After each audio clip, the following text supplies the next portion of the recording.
Did you know that food and other organic material makes up about 1/3 of all the waste sent to the landfill? Keeping organic material out of the trash will put valuable nutrients back into the soil, helping you grow healthier plants and reduce methane and other greenhouse gases from building up at the Waste Management Center. Whether you live in the city, in an apartment, in a house with a yard, or on an acreage, there's a composting method that can work for you. So today, I'm going to show you my top 5 composting methods.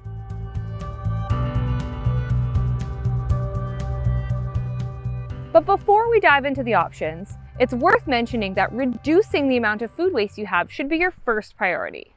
According to Love Food, Hate Waste Canada, 63% of all food thrown out could have been eaten. This means $1,100 worth of groceries per household is going straight into the trash. Before food wilts, goes bad, or reaches its expiry date, think about how you can use it by making easy meals like soup, crumbles, or smoothies, or you can freeze fruit and chop veggies before they go bad. Visit lovefoodhatewaste.ca for more helpful food-saving tips. So once you've decreased your food waste, what you put in your compost bucket will depend on the method of composting you're using. So let's dive into the options.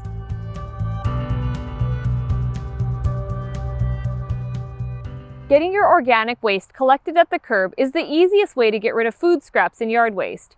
If you live in a village, town, or city and want to check if your home is part of an organics collection program, contact your municipality or visit cswm.ca/organics. All food scraps, soiled paper, and yard trimmings can go into your organics bin, including veggie and fruit peelings, meat and bones, cooked foods, soiled paper, and cardboard like pizza boxes, and chopped up yard clippings and weeds. The organic material is collected, processed, and composted until it becomes available for residents to buy and use in their gardens. If your community doesn't have a curbside organic collection program, you can hire a private pickup service, or you can try one of the following options.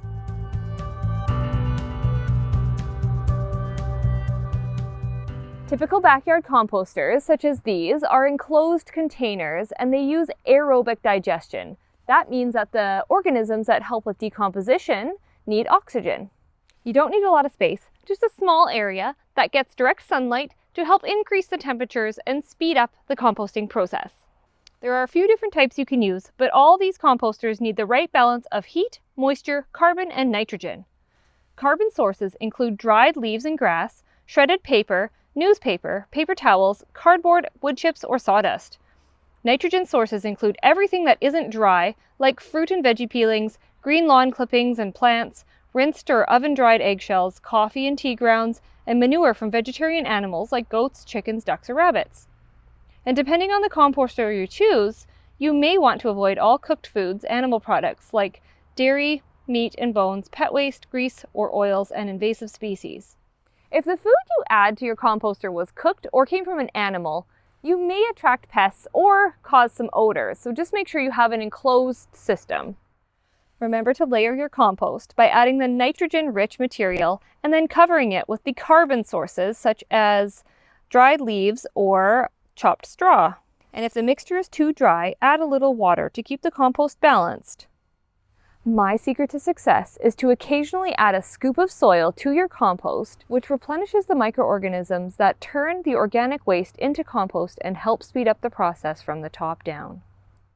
Mix and add to your compost often, and after a few months you can start checking to see if there is some finished compost ready to remove and add to your garden soil. So if you're looking to compost your food waste and use it in your garden, research hot composting to try and figure out which type of composter is going to work best for you based on your needs and budget.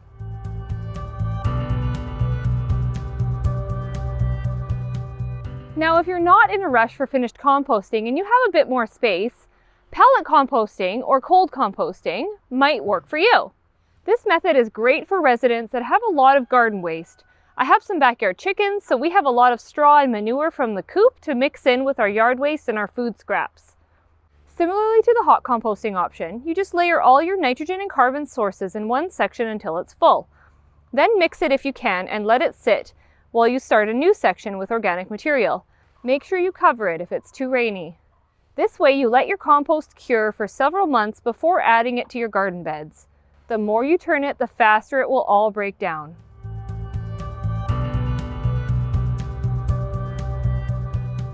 Now, if hot and cold composting seem like too much work, try trench composting or direct burying your waste. All you need is a shovel and some space to dig. Just dig a small pit or a foot-deep trench, fill it with your organic material and cover it as you go. Then just move along until your trench is full and start a new row. The microorganisms in the soil will decompose the food waste fairly quickly, and by the next spring you will have nutrient-rich soil ready to plant into.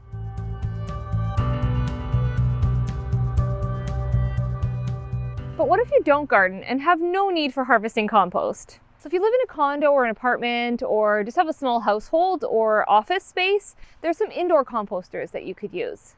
There are a couple different options depending on your style, but no matter what you choose, there will be a finished product you'll have to figure out what to do with after.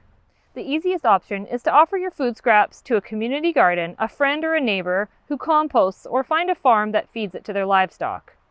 There are a few under-the-counter options that work well for small spaces. These include vermicomposting or worm composters, where you have a bin you feed with your chopped food scraps. Worms also need carbon sources like shredded paper products, sawdust, or wood chips. Or bucket composting, also called the Composting method, which uses anaerobic digestion, which means lack of oxygen, and digestive enzyme additives to break down the organic matter. And after 10 days undisturbed, it's ready to add to soil. As you can see, there are a lot of different options and a lot to consider when choosing a compost method that's right for you. It will depend on the amount of space you have, what issues you're up against, and the type of material you want to get rid of. So do your research and plan your process out before running out and buying a composter. Remember, it's all about trial and error. Well, I hope you're ready to reduce your food waste and set up a successful home composting system. Good luck and happy composting! For more information, visit cswm.ca/community education.